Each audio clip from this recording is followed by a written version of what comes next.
What's up, ladies and gentlemen? Welcome to Beansworthy Entertainment.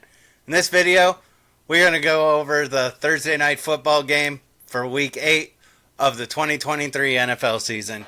It is the first game of the week, and I'm just a guy behind a camera saying what I think is going to happen based on the statistics that I have and what I've seen this season and what I've watched through highlights. Hope everyone enjoys this video. And if you do enjoy the video, hit that like button. Go ahead and explore the other content on my channel. And if you like the other videos, hit that subscribe button. Those that already have subscribed, thank you for the continuing support. I love and appreciate every single one of you. Be kind and respectful to others, and most of all, be kind and respectful to yourself. You're the number one person on this world. Nobody matters more than you do. Let's go ahead. Let's get into the Thursday night football game, and we have the Tampa Bay Buccaneers going up north to Buffalo to take on the Bills.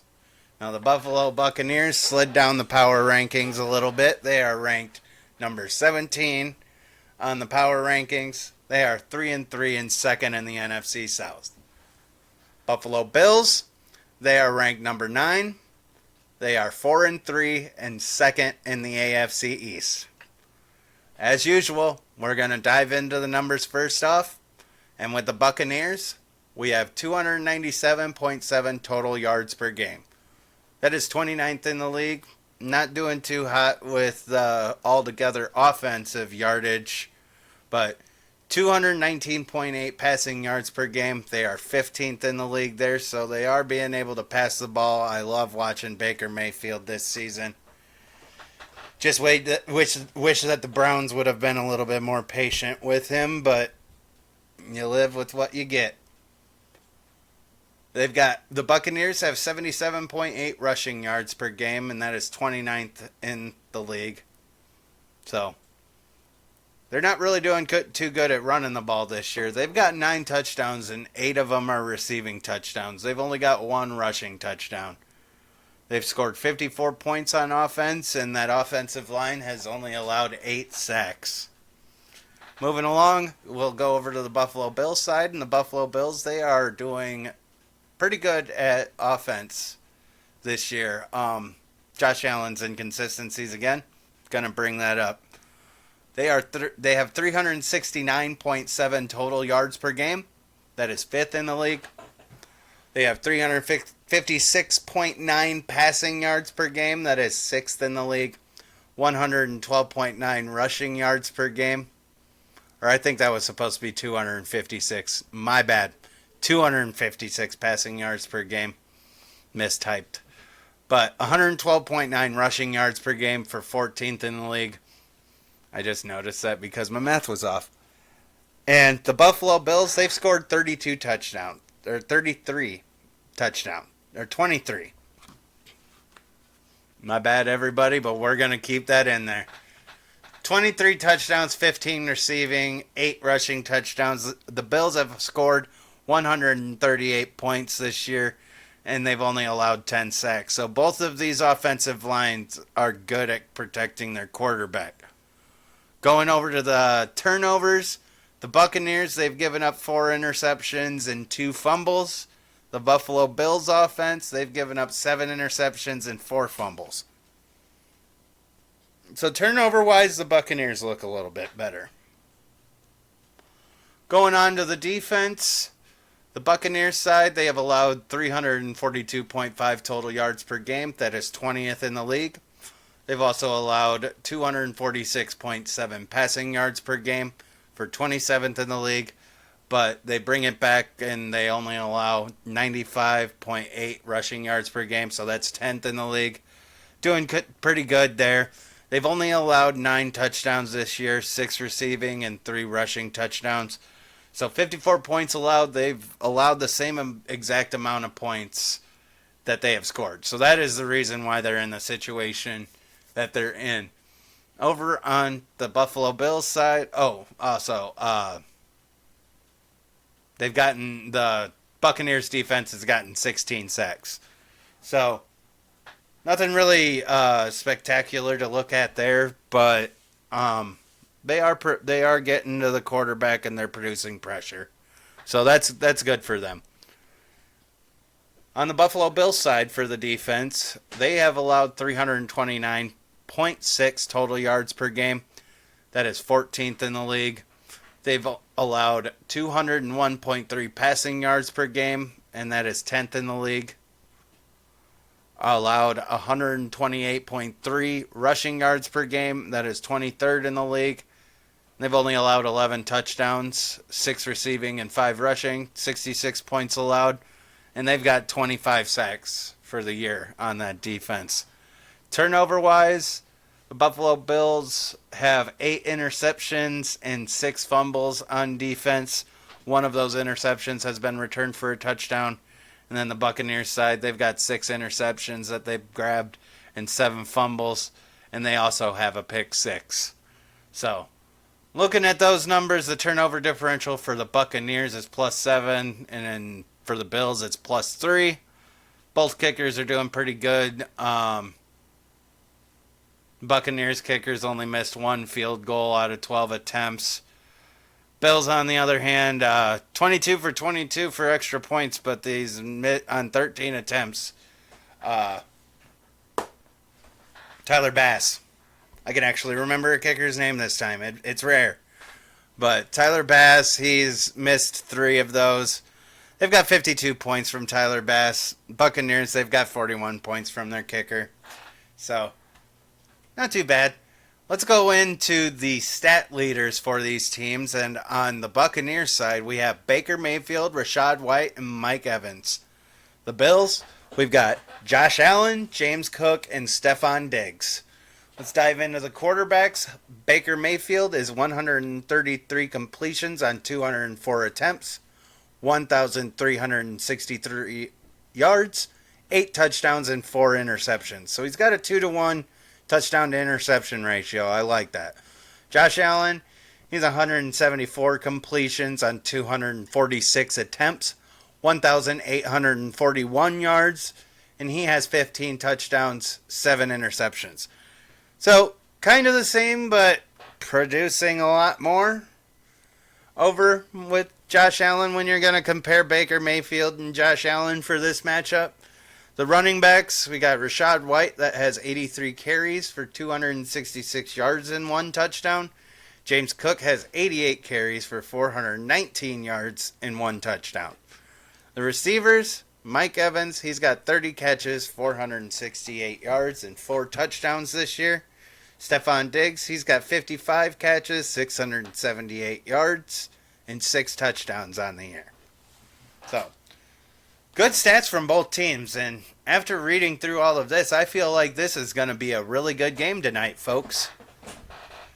I'm getting this video done just a few hours before. I also want to go in and mention that it's like I have had some technical difficulties. The camera might look a little bit different. My microphone might sound the same. I had an $800 soundboard / interface go ahead and make a bunch of popping and sizzling noises, and my room smelt like burnt plastic for a few days. So I'm almost positive that thing's dead. I'm waiting until I can get to a secure space in case that thing decides to set on fire. It's not going to be the first time that I've experienced sound equipment lighting on fire. I've had power amps, I've had speakers, cables, pretty much you name it, I've seen it get set on fire, but not anything because of my skill set at running sound equipment. Just years ago, prior when I was first starting, I was getting a lot of like hand-me-down equipment. The one power amp that set on fire was like a 30-year-old power amp. The speaker that set on fire was old. Cables sometimes just end up doing that because of irregularities, but never anything on mine. Also, it's another reason why I haven't streamed this week at all, and I should make an announcement about that. I'm going to get back. I finally found out a way to put together my soundboard so I can still make these videos and stream video games for you guys. But let's keep it going. Finish off the rest of this game. The Buccaneers, they've won against the Vikings, Bears, and Saints, but they've lost against the Eagles, Lions, and Falcons. So, I mean, that Saints defense, I credit them for putting up 26 points on the Saints defense. So, kudos to that. Bears, Vikings, not really too impressive. Unfortunate they lost to the Eagles. Good team. Lions, good team. Falcons, that was just a 3-point loss. Another good team in my eyes.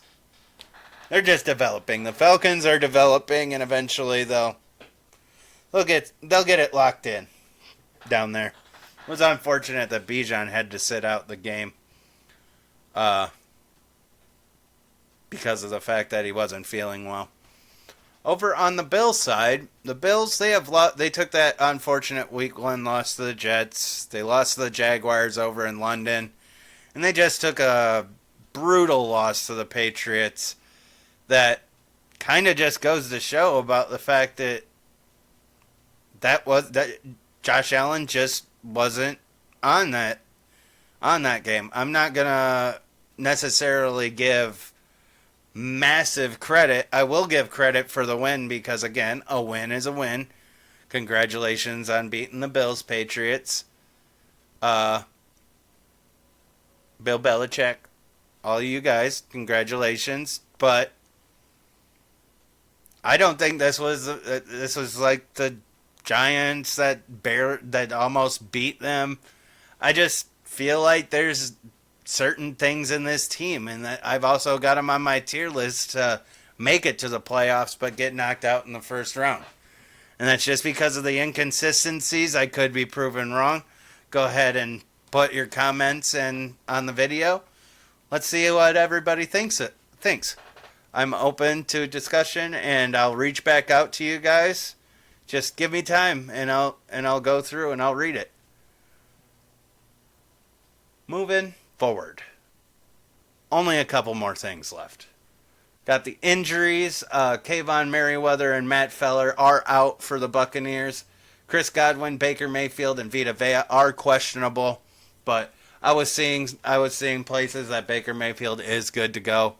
He got limited practice in, and they're going to go ahead and put him out there. Over on the Bills side, got Quentin Morris and Balin Spector that are out. Dawson Knox just got rolled out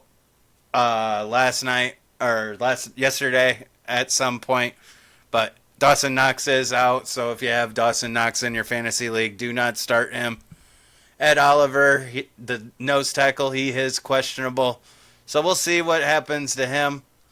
Just got to keep an eye out on it, and those questionables are more than likely game time decisions. Baker Mayfield, though, on the other hand, that one I feel like is going to stick. For the predictions, ESPN has the Bills favored by 83%. Vegas has the over-under at 43.5, and the Bills favored by 9.5 points. And I'm going to go ahead and give it to them. The Bills are at home, and I know that I said that they were inconsistent, but I feel like it's prime time and Josh Allen might put on a show. I'm going to take the over, though, on it because I feel like this show is going to get pretty interesting. But by the time that, like, the second half, at some point the Bills are going to pull away. And what I'm feeling is I feel like the Bills get, like, 31 points. The Buccaneers, they're sitting around, like, 14, 17. So I'll go ahead and lock in 31-17. Bills win tonight on Thursday Night Football. We can go ahead. I feel confident in that one.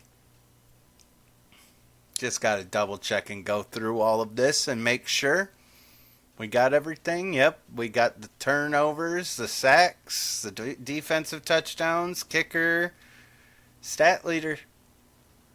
We got everything done. And that is it for the Thursday Night Football game prediction from Beansworthy Entertainment.